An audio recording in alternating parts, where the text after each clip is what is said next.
Here we go.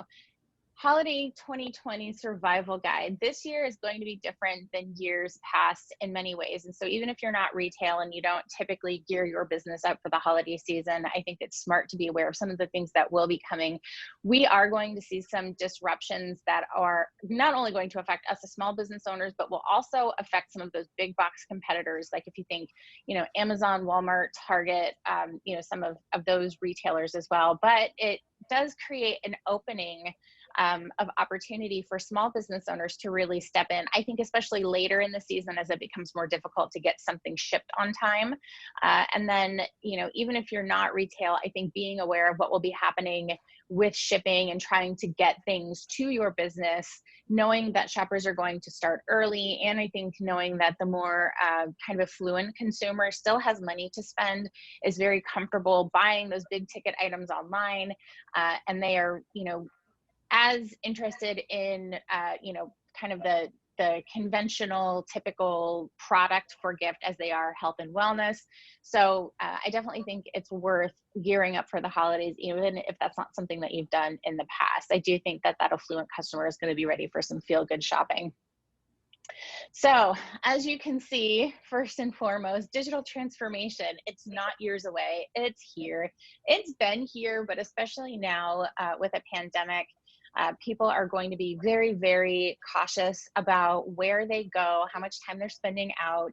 I think Black Friday is probably going to look kind of different. I think if people are diehard Black Friday shoppers, they may still go and just be cautious, but I do think a lot of people are going to rethink that. And while we have seen consumers leaning toward purchasing more online, we are going to see the highest percentage of online shopping that we have ever seen in the holiday 2020 shopping season. So first and foremost, make sure that your website is ready to go, ready for visits, ready for e-commerce. You want to make sure that you're testing out your cart and what that experience would be for consumers, because it is going to be a digital holiday shopping season.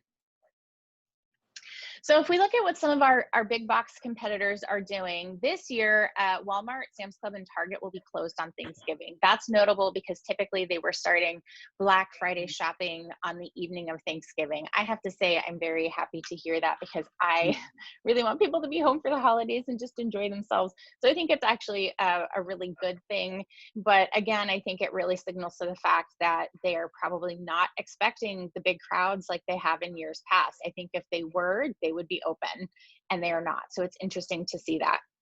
Macy's has announced that they are reinventing the Thanksgiving Day parade. They haven't explained what that means, which is why reinventing is in quotes. But they think that it may be, speculation is that it might be kind of how the 4th of July fireworks were scaled back. The parade is probably going to be a combination of scaling some things back, some things that are pre-filmed, and probably not kind of the typical, like having all the floats with all the people out there watching. So it'll be interesting to see what happens with that, but that is going to be different. You want to also make sure that you are prepping for more pickup, delivery, and curbside pickup. If that's not something that you currently offer, that's something you want to think about. Even if you're a service selling gift cards, you will want to make it really easy for people to get in and get out and either drop those off or make sure that they get into the mail early. People are not going to want to come out as much as they have been in the past. Next, plan for delivery disruptions. This is across the board for absolutely everybody. You as a consumer doing your holiday shopping, you as a business owner trying to get supplies, inventory, or materials. And if you do have to send anything out to your customers, you really want to encourage them this year to make sure that they are shopping early. Macy's, we got a little... Got some things that we repeated there. Parcel carriers are projected to be at 5% over their capacity globally. That's UPS, FedEx, and the United States Postal Service. That amounts to 700 million packages that will be delivered late. So make sure that you're encouraging that early shopping. Yeah, it's a big number. Lots of things are going to be coming late this year, so you want to shop early. They also announced their peak season surcharges, which they're not unusual, but some of them are higher this year. you know, they are preparing for the fact that they are going to be over capacity, and those surcharges do reflect that additional work October through December. So make sure that you're thinking about that. Some of the, I think it was FedEx, their oversized package surcharge is going from $30 to $50. So right off the bat, it's $50 for a large package. So something to keep in mind, those fees are really going up. If you are a business that typically offers free shipping, you need to really check out what that pricing is going to look like for your business.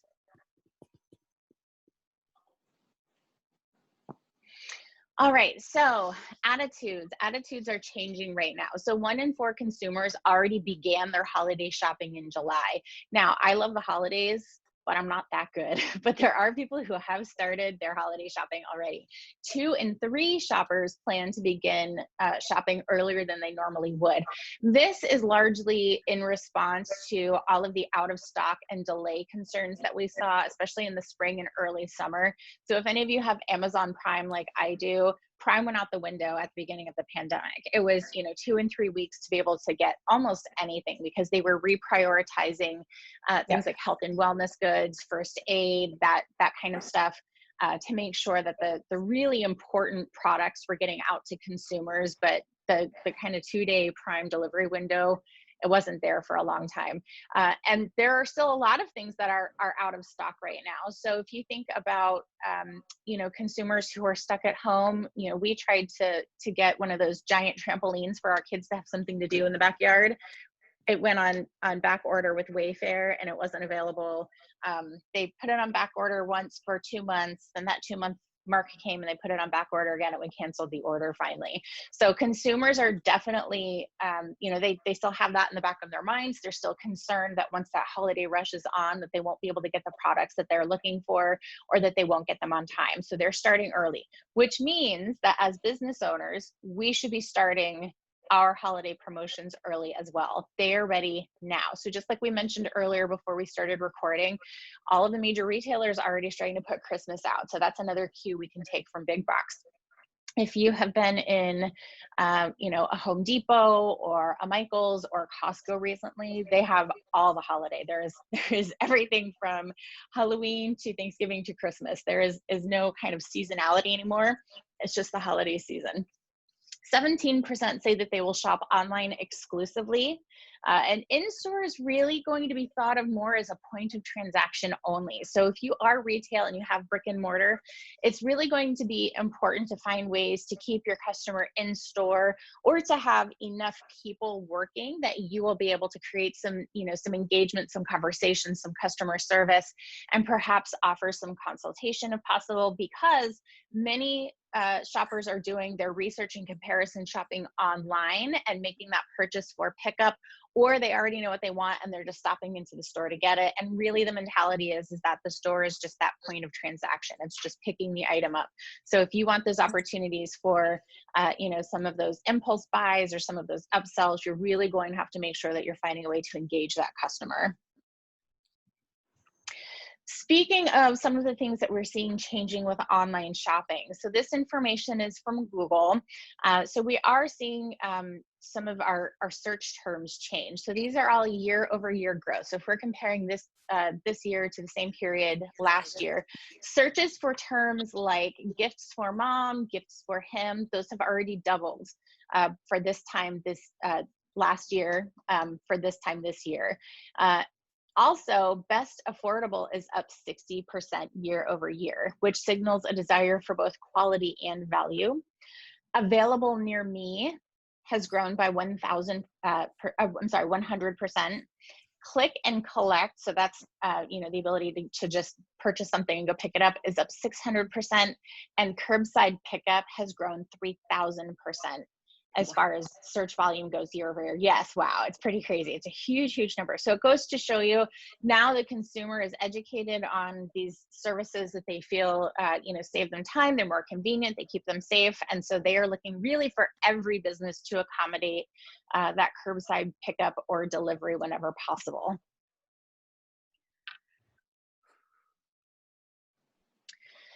Behaviors. Affluent consumers, again, they're still going to have the money to spend and they are comfortable buying those high ticket items online. So if you've got a product or service, consider selling a package of services.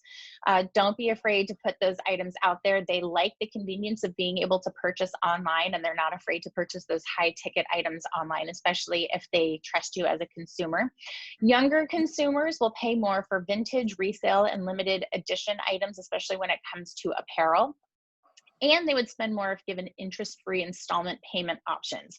So if that's something that you're able to offer, that is another great way to sell more.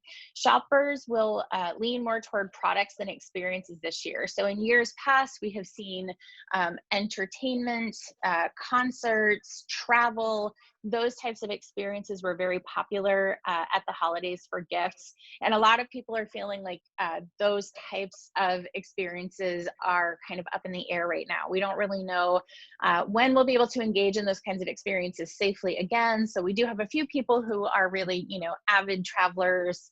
They're still excited to travel, but for the most part, we will see a return to the more traditional holiday gifting this year. Those who are struggling financially right now, we will see some slower spending within that group. Those who have the money may overspend. So again, that affluent customer, we are expecting to see kind of some aggressive spending to kind of make up for lost time. So again, it's that feel good holiday cheer.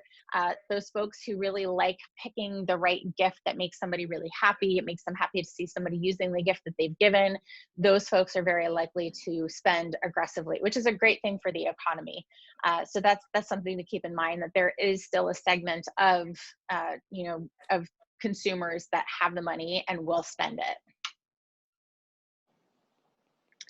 it. So the next two slides are some really interesting information that came from a survey by Digital Commerce 360 and BizRate Insights. And this is information that was compiled after the last holiday season and coming up to this holiday season. So you'll see at the top there for participants of this survey that pricing was really important to almost half of survey participants. So they are purchasing from the website that offers the lowest cost. They are shopping based almost solely on how much money they are spending. Almost half are spending money less in physical stores. They are concentrating shopping on a handful of retailers. About a third mostly will buy from Amazon. So again, that big box, you want to keep in mind that while that is competition, some of that is just the convenience of 2-day Prime, which may or may not be available. So that might be a good opening for small business. About a quarter of survey participants say that they will not pay full price when they shop online. They only buy from retailers that offer free shipping. Again, we may see some disruptions there. So if you are competing against big box retailers that offer free shipping, they may have higher minimums for free shipping this year. They may not offer free shipping, so that might level the playing field a bit for small business. And then a few consumers who participated in their survey did say that they're focused on speed and they want their orders quickly. That's important to them. They may not get that this year. I buy mostly from marketplaces like Amazon or eBay. That's about 17% of participants. I make most of my purchases using a mobile device. Not a huge number, but something to keep in mind that there are, and I would venture to guess that this number is probably higher if you look at the entire population aggregated and probably this year. So you do want to make sure you have a responsive site. And I often purchase online but pick up orders in store. That number is going to grow this year as well. A little over half of survey participants said that they checked online for product availability at a nearby store. So making sure that inventory is up to date if you offer that information. I think that's great to have. Nothing is more frustrating to me than having to put in like a bulk order or wanting multiple items and then being told that they're not available. That's very frustrating for consumers. So if you have the ability to indicate inventory, it also works in your favor when you let people know that you have low stock. So make sure that that information is accurate on your website. A little under half said that they ordered online and picked up a product in store. About a quarter said they ordered online for same day delivery from a web-only retailer. that the bottom is going to fall out of same day delivery. I think we're already starting to see, I am experiencing that. And I know some other people who are experiencing already that same day delivery is starting to falter. So that's something to keep in mind as we get closer to the holidays. 20% purchased additional items while completing in-store pickup. Hopefully that number will increase. But again, as consumers are thinking more along the lines of treating, pickup purchases as just a point of transaction or a point of pickup, it is going to become more important to engage those folks as they are there with you in person. The user retailers buy online pickup in-store parking space. About 15% purchased additional items while returning an online order in store. Another thing that we're expecting in terms of trends this year is to see higher returns. Part of that is because we are seeing more purchases of actual physical product, and some may be that some consumers would rather have the cash right now. So something to keep in mind is that we are expecting a higher rate of returns this year. And then a handful of participants said that they ordered online and used drive up or curbside pickup, used a touchscreen or voice activated digital sign within the business, or made a purchase at an Amazon Go store. Interesting statistics. We'll see how those fare as we go into this holiday season. So some things that you can do to start preparing for 2020. So obviously, if you are a restaurant, a cafe, if you have the ability to offer any seating outdoors, patio seating is going to become very popular, and there will be more stress on that in terms of safety and keeping people outside. Outdoor markets, parking lot pop-ups, we'll see more of those. Offering curbside carryout and delivery. Be sure that you're thinking more in terms of homebody and less party goer. That is kind of habitual for retailers and for business owners, because we think holiday season, people want to look their best, they want to get out, they want clothes, they want to think about their style, makeup, those kinds of things, hostess gifts, but that won't be the mentality this year. It will be a lot of people who are spending more time at home. So thinking about things like home entertainment, selling more traditional gifts, food and beverage, things that can be enjoyed at home with family. Larger and more expensive toys like slides, bouncers, and toy houses. Families have been spending less money in general since the beginning of the pandemic. Some have intentionally cut back. Some it has been unintentional just because there's nothing to do and nowhere to go with your kids. So there will be that mentality of making up for it at the holidays this year. Some of these items, like I had mentioned, not being able to get like the big backyard trampoline, some of these items are going to be things that people have just been trying to get and have been unable to. So when they have the opportunity to purchase them this year, they definitely will. So if you have a higher ticket item that you can sell to a family, or that is appealing to children, that will likely do very well this year. In and Hey, out Jen, floor plan. Yes, go ahead. I have a question. I'll give you a chance Sure. to get a drink and take a breath.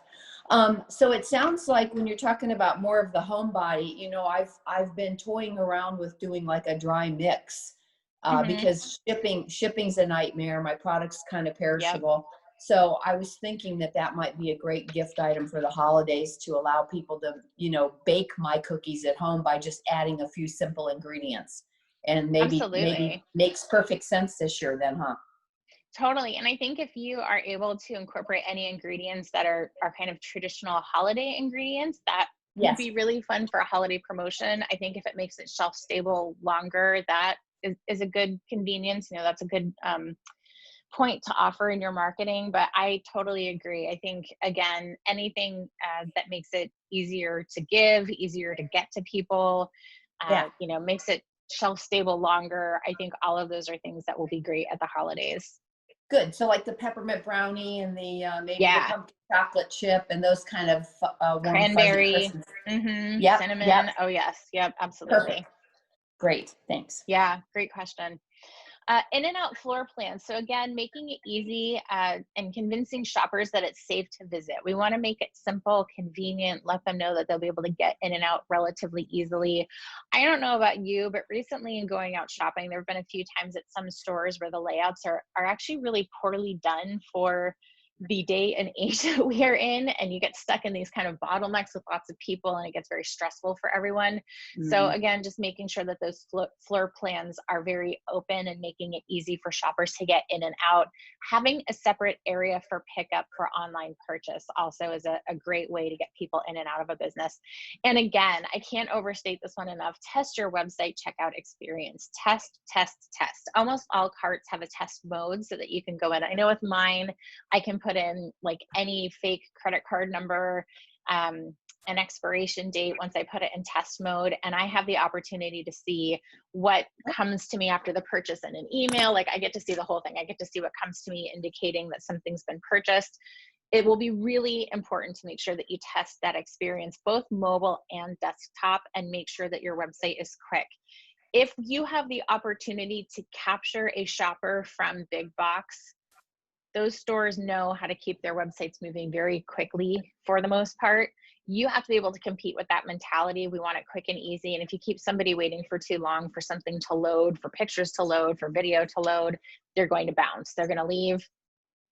And you're going to lose that opportunity for conversion. So make sure that you're testing your online purchase experience ahead of the holidays. Some other things to focus on: plan for shipping delays. So again, we talked about that a little bit earlier, but really and truly, 700 million packages are not going to make it by the holidays. So keep that in mind. Let your customers know that you are open, you're available, you're ready to go. You've got holiday promotions available for them nice and early. Get the shopping done. They get the peace of mind that everything's done and that it's going to show up on time. Really promote that early shopping for the holidays. Stock your popular inventory and get your supplies nice and early this year. Back order or out of stock is going to be a killer this year for small business. Promote early shopping and shipping, and shopping small and shopping local, right? So to our really loyal customers, make sure that you promote shopping small and local. It helps everyone, but also hopefully they, really evangelize that to their friends and family as well. Early and ongoing marketing efforts. So again, start sooner than later and make sure that you're continuing to market and communicate with your prospects and your customers. Decorate brick and mortar and click and mortar. So that means that if you've got an actual physical location, or if you're virtual and have a website, make sure that you are decorating either way. Make it obvious, just like Home Depot and Costco and all of those retailers, that the holidays have arrived. The sooner the better. And find ways to make in-person shopping fun and engaging. The average consumer today does not look at in-person shopping as being particularly fun or interesting or safe. So if you are able to capture those consumers who still enjoy that in-person holiday shopping experience, you want to go the extra mile to make sure that it is enjoyable, it is engaging, and you will be rewarded with those upsells. And that is the conclusion of our holiday survival guide.